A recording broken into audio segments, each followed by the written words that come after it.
on va vous parler d'un projet exploratoire en cours qui s'appelle Présumer et qui s'intéresse aux interactions entre les humains et les mondes vivants sous-marins dans le domaine littoral marin. Quand on parle du domaine littoral, il y a deux mots que l'on a souvent tendance à dissocier, qui est le mot littoral, qui nous renvoie à l'humain, à la pression anthropique, à la pollution, et puis le mot mer, qui renvoie souvent au sauvage et au naturel. Et pourtant, sous la mer, des interactions se tissent, se nouent entre les humains et tous ces mondes vivants. Le projet Présumer est mené par une équipe pluridisciplinaire d'océanographes et d'anthropologues. On allie la chimie marine et la biologie marine. Et donc, ce sont donc, les collègues Sandrine Ruiton et Delphine Thibault, qui sont plongeuses, qui sont à l'origine de la plupart des photos et des petites vidéos que vous allez voir. Moi-même, Stéphanie Jacquet, et puis une équipe d'anthropologues, Aurélie, donc doctorante en anthropologie, et puis Jeff Silva, qui est aussi dans le public, et Boris Petrick, des chercheurs et cinéastes à la Fabrique des Écritures du Centre Norbert Elias à Marseille. Il y a également Thierry Thibault, qui est en charge des questions de communication et de médiation scientifique à l'Institut OSU-PITEAS. Ce projet, il est financé par la MITI CNRS. La MITI, c'est la mission des initiatives transverses et interdisciplinaires. Et pour la suite de la présentation, donc, je laisse la main à Aurélie. On va réfléchir ensemble aujourd'hui à la façon dont nous percevons l'espace marin. La mer a souvent longtemps été présentée comme un espace d'altérité, un espace inhabitable, un monde qui était inhospitalier pour nous, habitants de l'espace terrestre. On appelle notre planète la planète bleue. Et pourtant, pour nous, habitants de la Terre, ce territoire mouvant est un autre monde, un territoire qui est dévolu aux autres vivants. Le philosophe Roberto Casati, qui a écrit une philosophie de l'océan, parle même d'un ailleurs radical.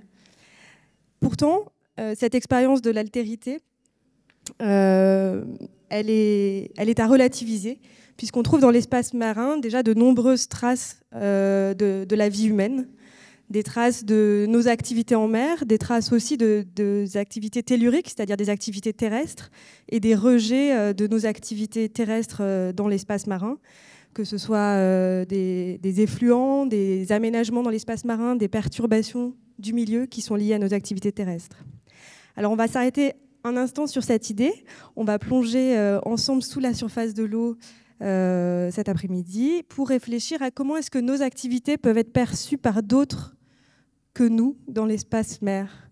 Est-ce qu'on peut essayer de voir et d'entendre avec des yeux et des oreilles non humaines et essayer d'imaginer comment nos activités humaines sont perçues sur l'océan par d'autres que nous.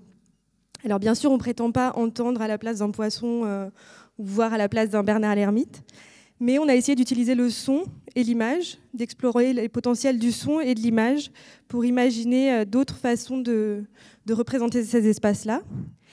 Et pour une fois, aller à la rencontre non pas des autres espèces vivantes, mais de notre espèce sous la surface de l'eau. Alors, pour cette enquête, on a choisi un territoire qui est le golfe de Marseille, où nous vivons, où avons nos laboratoires de recherche. On a choisi surtout cet espace-là parce qu'il nous semble très intéressant pour la recherche que nous menons. Parce qu'il s'y passe déjà de très nombreuses choses sur, sous et dans l'eau. Marseille, c'est cette ville de près d'1 million d'habitants qui est située sur la surface, sur la rive nord, de la Méditerranée. La ville est enserrée entre le grand port maritime de Marseille-Fos, donc le premier port industriel et commercial de France, et le parc national des Calanques au sud, qui est une zone dite naturelle, une zone qui est réglementée, qui est protégée et qui cache pourtant un passé industriel qui reste invisible aujourd'hui. On pourra éventuellement y revenir. Et notre regard va en fait se porter sur cet aplat bleu qui est sur la gauche de l'écran. Donc cet aplat bleu, c'est l'espace mer. Il a longtemps été représenté comme un espace vide. Ici, c'est une capture d'écran de Google Earth, mais sur les cartes terrestres Il est représenté comme une tache bleue. Sur les cartes marines, c'est une tache blanche avec peu d'éléments qui l'occupent, si ce n'est les indications bathymétriques, donc sur la profondeur, ou bien quelques indications sur les aménagements humains dans cet espace-là, comme les phares, les plateformes pétrolières, les quais. Nous, on va s'intéresser à cet espace. Juste un mot pour dire qu'il n'a pas toujours été vide, cet espace-là. Et pendant longtemps, et alors même que l'espace terrestre sur les cartes était déjà représenté de façon très détaillée et très fidèle, l'espace mer était occupé par des monstres, des chimères, des figures imaginaires. On en a trouvé quelques exemples dans les archives départementales des Bouches-du-Rhône. Donc, les archives départementales se trouvent à Marseille, dans la partie dans le port, enfin tout près du port industriel de la Joliette. Et quand on fouille dans ces archives départementales, on trouve des traces de ces espèces monstrueuses qui ont aujourd'hui disparu. Donc à gauche, il y a un document qui est une lettre envoyée par le pape Paul V à l'évêque de Marseille en 1612. Et il enjoint l'évêque de Marseille d'exorciser les dauphins qui sont entrés dans le port de Marseille à ce moment-là et qui sont considérés comme des rivaux par les pêcheurs. Et sur la droite, vous avez une représentation d'un monstre marin. Donc c'est un dessin à la plume sur du papier chiffon qui a été trouvé dans les registres de Maître Garnier. Maître Garnier, il était notaire à Marseille au XVIIe siècle et il tenait une chronique sur la ville, entre autres choses. Et dans le texte qui accompagne cette image, il précise que cet animal, donc ce monstre marin, a été capturé au large de Marseille. Sa dépouille est exposée dans une cour près du Vieux-Port où on peut aller l'observer pour un sou. Donc, ce petit détour par les archives pour vous dire que cet espace mer, c'est un espace qui est peuplé de représentations nombreuses et anciennes, et que ces croyances et ces imaginaires, ils ont évolué dans le temps. Ils ont évolué notamment avec la technique, les techniques qui ont permis d'aller sous la surface de l'eau, d'abord d'y naviguer, puis de s'y immerger, d'y respirer et d'y voir comme sur l'espace terrestre ou presque. À gauche, deux figures pionnières de la plongée sous-marine qui est en partie née dans le golfe de Marseille, donc Falco et le commandant Cousteau, qui ont contribué à la découverte de ces espaces sous-marins. Et ces représentations, elles ont aussi évolué avec la sensibilité écologique, la prise en compte petit à petit des vulnérabilités des milieux marins. Et donc à droite, une tentative très récente du Parc national des Calanques de représenter cet espace sous-marin et surtout les vivants qu'il peuple. Donc c'est le premier plan paysage sous-marin qui a été édité l'année dernière. On pourra éventuellement y revenir. Dans une perspective contemporaine, l'espace marin, il est aussi appréhendé comme une zone, c'est-à-dire un espace qui n'est pas habité, qui n'est pas peuplé, mais pour lequel on a des projections, des projets qui sont aujourd'hui les scénarios de l'éolien en mer, par exemple, ou de l'économie bleue, qui appréhendent cet espace comme un espace de ressources pour notre espèce. Donc, on en revient au golfe de Marseille, cette zone littorale maritime autour de celle de la métropole. Quelles sont les activités qu'on y trouve ? On va cheminer du nord vers le sud. Donc on va passer par toute une zone de ports industriels et commercial. On va traverser un transport maritime très important entre la rade nord et la rade sud. On y trouve des rejets d'effluents de rivières côtières, des rejets donc d'origine domestique, des égouts, mais aussi des rejets d'origine industrielle. On a des activités de loisirs diverses et nautiques, et diverses, nautiques surtout. Il y a une zone d'aquaculture, des zones de plongée, des activités de pêche de loisirs et pêche professionnelle. Et parmi les pressions qu'on y retrouve, on va aussi du fait du climat méditerranéen, hein, c'est une zone qui est soumise à de fortes pressions. Donc, les années de canicule conduisent souvent à la mortalité de nombreuses espèces. Du fait du transport maritime, il y a aussi l'introduction de nouvelles espèces, d'espèces invasives. Et tout ça s'accompagne de nuisances sonores associées. On veut vous amener sous l'eau avec nous, en immersion. Et c'est en combinant donc l'océanographie et l'anthropologie sonore et visuelle que on veut vous représenter ces interactions entre l'homme et les espèces vivantes. On parle de pression anthropique plutôt que de pollution, dans une volonté de décentrer ces perceptions et d'essayer de penser, comme tu as dit, pas forcément avec l'œil d'un poisson, mais en tout cas sous la mer et à travers donc, ce qui s'y passe. Une des difficultés lorsqu'on est sous l'eau, c'est d'avoir des repères, d'avoir une grille de lecture pour comprendre ce que l'on voit. Et lorsqu'on ne connaît pas l'environnement que l'on étudie, on n'est pas forcément capable de discerner ce qui porte la trace des pressions, de la pression humaine ou pas. Et on va vous illustrer ça par 4 photos où on peut se poser la question, mais où est l'humain là-dedans? Quelle est sa trace? Et comment son action s'enchevêtre avec les autres membres vivants? Cette première photo, on voit un espace sous l'eau, ça paraît peu profond, de jolies couleurs, des algues. Et en fait, cette algue est une algue invasive qui recouvre tous les fonds et qui étouffe et les espèces qui s'y développent, les autres algues, les poissons. Donc voilà, c'est une illustration d'une espèce introduite par l'homme qui recouvre tous les fonds et les asphyxie. Alors une autre photo également, je trouve moi qui a de très jolies couleurs, c'est foisonnant de vie. Et quand on se pose la question effectivement où est-ce qu'elle a été prise et qu'est-ce qui s'y passe, ce foisonnement, ce sont des poissons qui viennent se nourrir à la sortie des égouts. Donc ces jolies couleurs, en fait, c'est le rejet de nos eaux usées dans lesquelles la vie vient chercher ce dont elle a besoin pour se développer. Là, c'est une toute autre photo. On voit également beaucoup de poissons, hein, de vie, de jolies couleurs. C'est ce qu'on appelle l'effet de réserve. Il s'agit d'une zone où c'est une zone de non-prélèvement, sanctuaire où, grâce à la législation et les lois mises en place, la pêche y est interdite. Et on voit cette différence en tout cas, on sait qu'autour de cette zone, beaucoup d'espèces viennent s'y réfugier.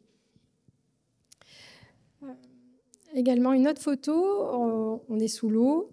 On a l'impression d'être sur un site hydrothermal avec des poissons, un gros poisson autour, un congre.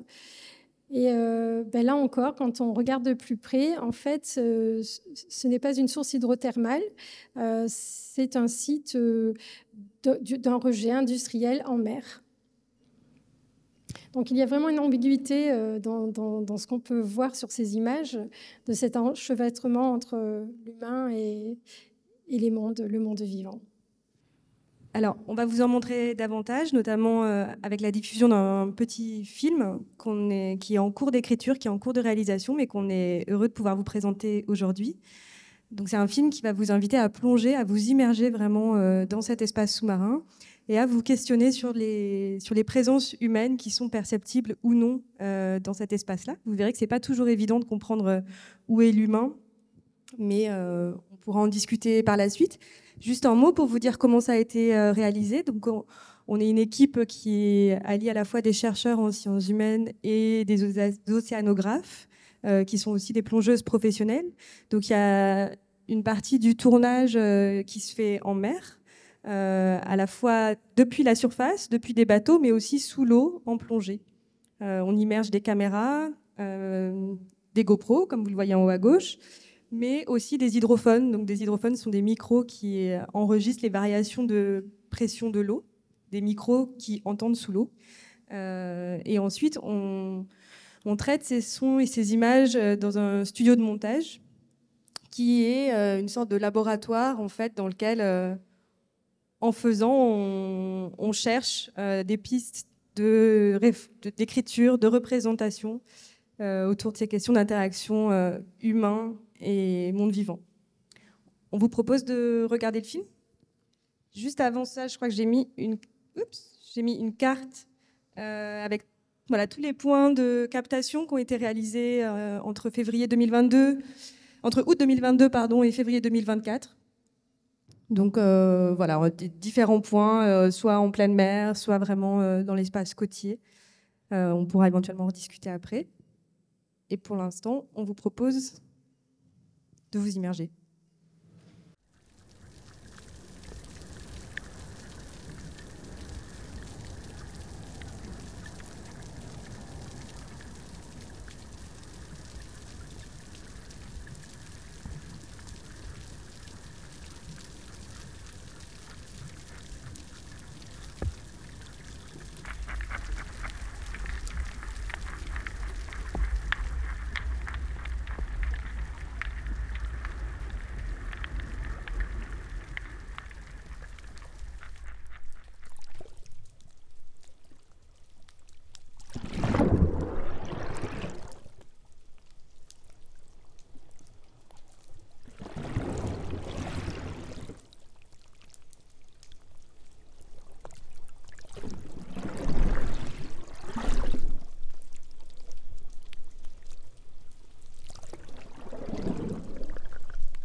Merci.